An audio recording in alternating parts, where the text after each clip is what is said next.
Assalamualaikum warahmatullahi wabarakatuh. Bertemu lagi di materi suhu dan perubahannya di subbab kalor oleh Bu Yuliana Stianugrahini.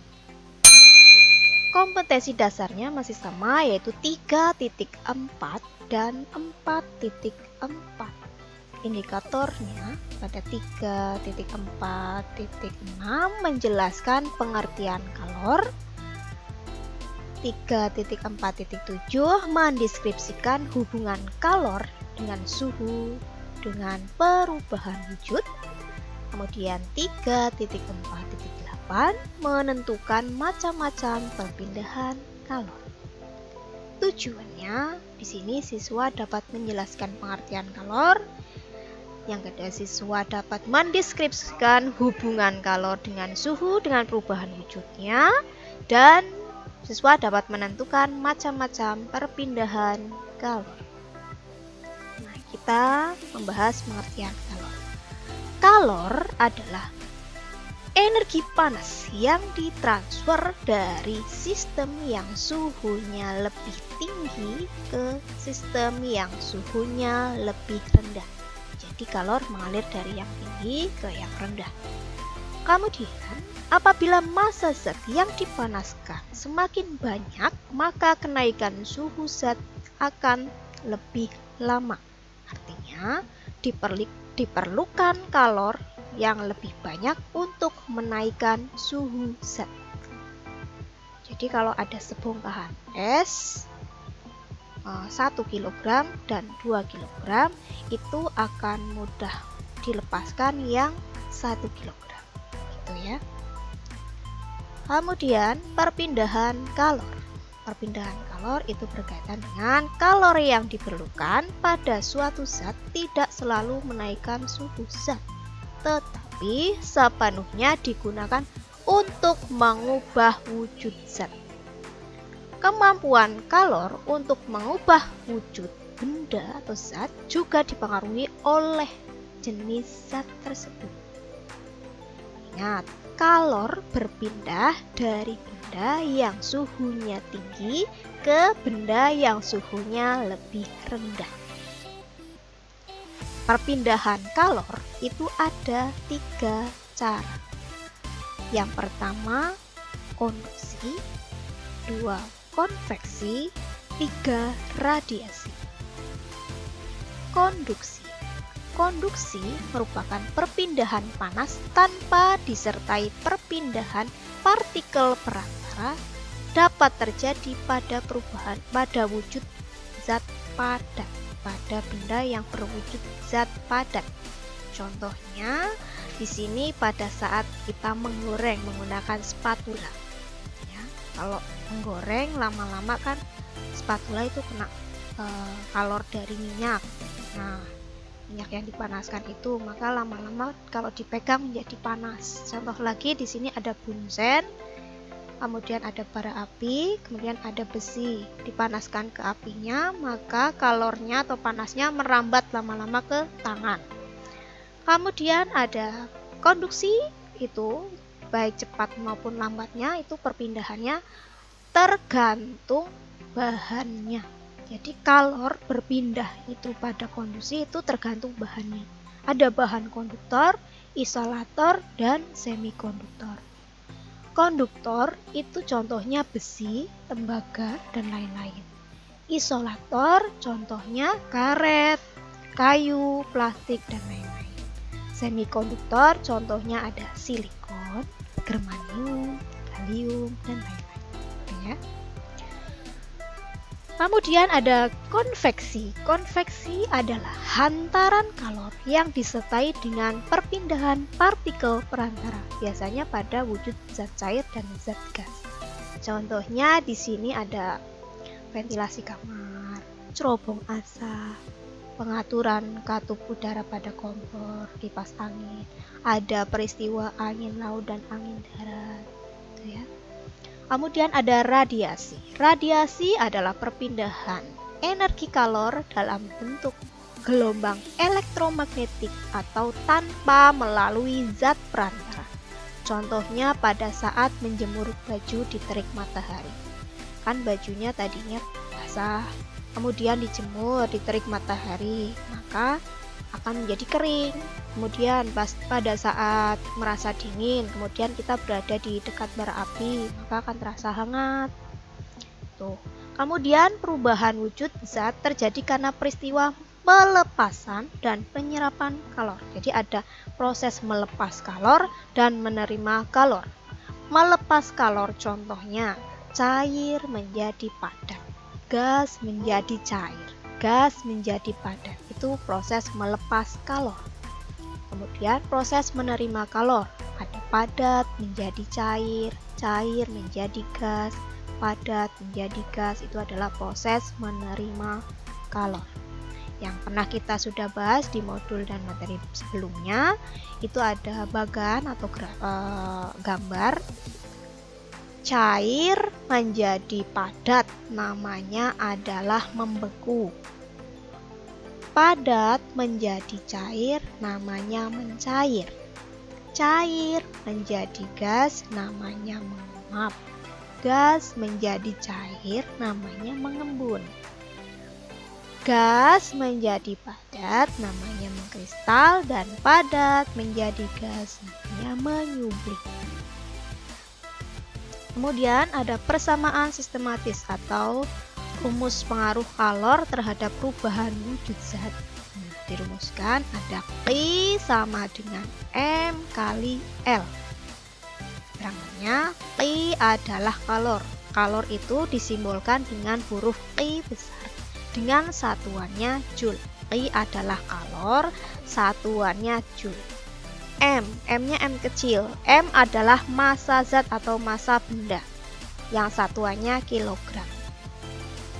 L itu adalah kalor lebur yang satuannya Joule per kilogram. Itu adalah di sini peristiwa peleburan atau pada saat membeku. Kemudian ada peristiwa menguap. Ada Q sama dengan M kali U. Keterangannya Q itu adalah kalor, yang satuannya Joule. M kecil itu massa zat atau massa benda, satuannya kilogram. U adalah kalor uap, satuannya Joule per kilogram. Nah, ada rumus perubahan kalor yaitu Q sama dengan M kecil kali C kecil kali delta T. Segitiga T namanya itu dibacanya delta T. Q keterangannya adalah kalor, yang satuannya Joule. M kecil itu massa benda, satuannya kilogram.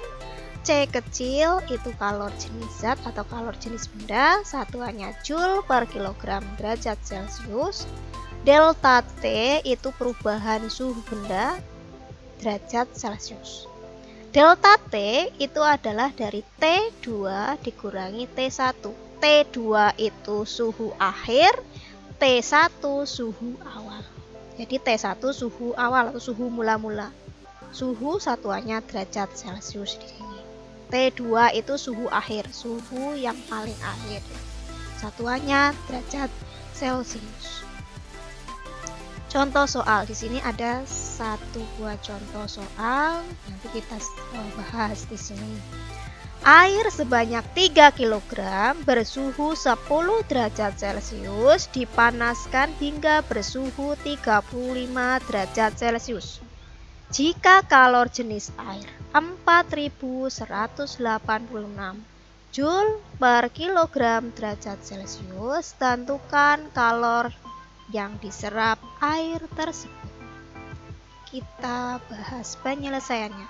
Diketahui air sebanyak 3 kg berarti diketahui masanya M kecilnya 3 kg.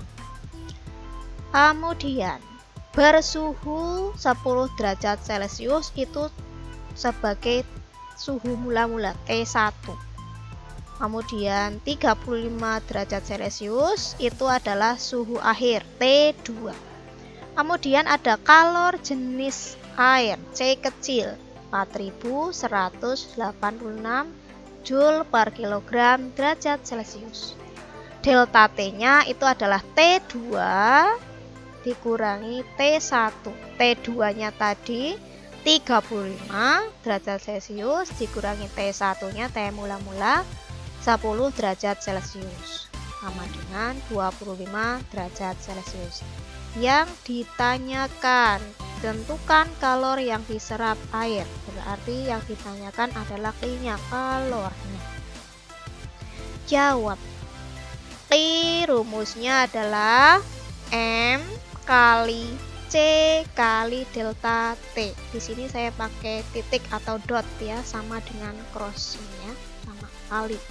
Q sama dengan M kali C kali delta T. Q macet ya. Q sama dengan M-nya masanya 3 kg, kemudian C-nya 4186 Joule per kilogram derajat Celcius kali delta T, T2 kurangi T1. Berarti 35 dikurangi 10 derajat Celcius. Ditulis lagi, Q sama dengan 3 kg kali 4186 Joule per kilogram derajat Celcius kali 35 kurangi 10, 25 derajat Celcius. Nah, kilogram dibagi kilogram 1. Kemudian Celcius dibagi Celcius 1. Berarti tinggal Joule kan? Jadi satuannya nanti Joule.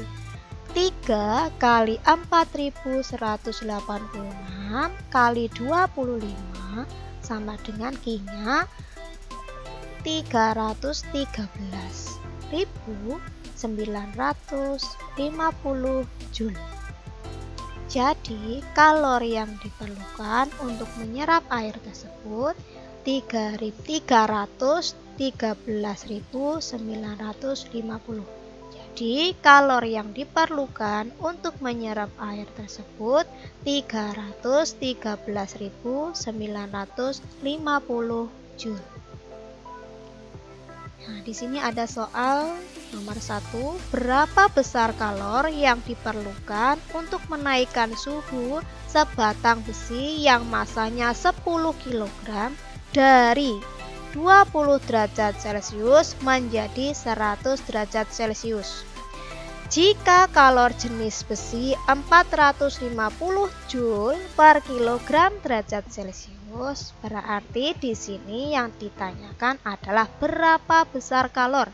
Q yang ditanyakan. T ya sudah ada pertanyaannya berapa besar kalor untuk Q-nya yang ditanyakan. Yang diketahui sudah ada masanya 10 kg, M kecil 10 kg. Suhu mula-mula atau suhu awalnya T1 20 derajat Celcius. T2 atau suhu akhirnya ada 100 derajat Celcius. Kemudian ada C kecilnya 450 Joule per kilogram derajat Celcius. Ditanyakan T-nya. Q rumusnya M kali C kali delta T. Ini untuk nomor 1. Untuk nomor 2, air bermasa 100 gram dengan kalor uap sebesar 2.226.000 Joule per kilogram dipanaskan hingga menguap seluruhnya.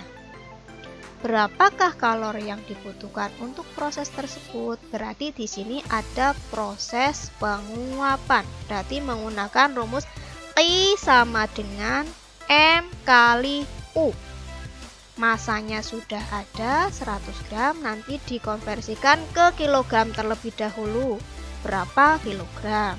Kemudian U-nya sudah ada ini, tinggal Q-nya yang ditanyakan. Q sama dengan M kali U.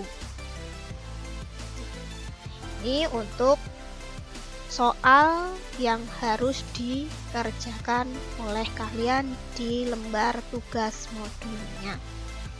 Nah, demikian pembelajaran pada pagi hari ini di materi suhu dan perubahannya dengan subbab kalor. Assalamualaikum warahmatullahi wabarakatuh.